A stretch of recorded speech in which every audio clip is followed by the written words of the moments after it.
Seni benden alsalar, koparsalar, yine de vazgeçmem ben senden.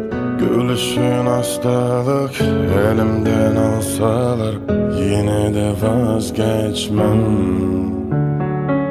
Seni benden alsalar, koparsalar, yine de vazgeçmem ben senden.